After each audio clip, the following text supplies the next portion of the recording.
مجھے یہ تو بتائیں کہ عقیدہ توحید جس کو انگلش میں وننس آف گاڈ کہتے ہیں، ماذا تعرف عن عقیدۃ التوحید؟ سیدہ نفیسہ بخاری، آپ نے بڑا اچھا سوال کیا۔ عقیدہ توحید کا مطلب یہ ہے کہ ہم اپنے کریم پروردگار کو وحدہ لا شریک مانتے ہیں۔ آپ کی ذات میں بھی کوئی شریک نہیں ہے اور آپ کی صفات میں بھی کوئی شریک نہیں ہے، اور یہ عقیدہ توحید وہ عقیدہ ہے جس کے اوپر اسلام کی بنیاد قائم ہے۔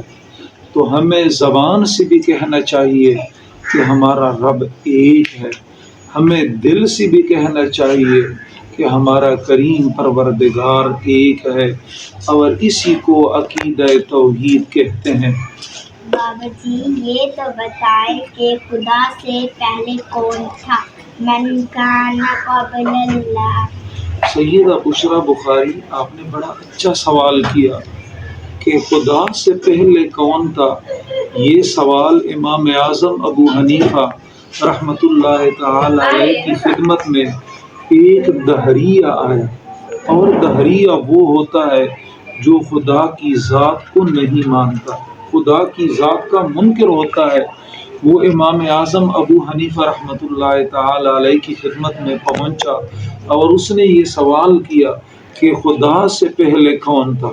تو امام اعظم ابو حنیفہ رحمۃ اللہ تعالی علیہ نے ارشاد فرمایا، آپ کو گنتی آتی ہے؟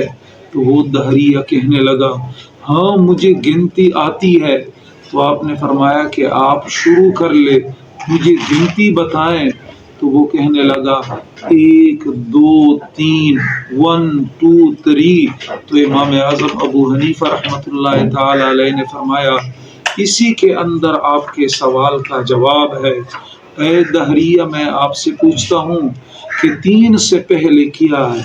تو وہ کہنے لگا 2۔ پھر آپ نے فرمایا کہ 2 سے پہلے کیا ہے؟ تو وہ کہنے لگا 1۔ آپ نے پھر پوچھا 1 سے پہلے کیا ہے؟ تو وہ کہنے لگے 0، جس کو صفر کہتے ہیں۔ تو امام اعظم ابو حنیفہ رحمۃ اللہ تعالی علیہ فرمانے لگے، اے دہریہ سن لو، جس طرح 1 سے پہلے 0 ہے، کوئی شے نہیں ہے، تو میرا رب بھی ایک ہے اور 1 سے پہلے کوئی شے نہیں ہے۔ اس لیے پشتو کے بڑے عظیم شاعر عبد الرحمن بابا نے کلیات رحمان بابا کے اندر یہ شعر لکھا ہے، ہس نچے واحدی دلع جزا واحد صورت بسیار دے رب زماں۔ آپ فرماتے ہیں کہ ہمارا کریم پروردگار ایک ہے، وہ عجز کی وجہ سے نہیں ہے، وہ عاجزی کی وجہ سے نہیں ہے، بلکہ یہ ہے کہ ہمارا رب ایک ہے، لیکن پوری دنیا وہ مافیہا کے اوپر کبھی ہے۔ اس لیے اس سے یہ واضح ہوا کہ خدا سے پہلے کوئی بھی نہیں تھا۔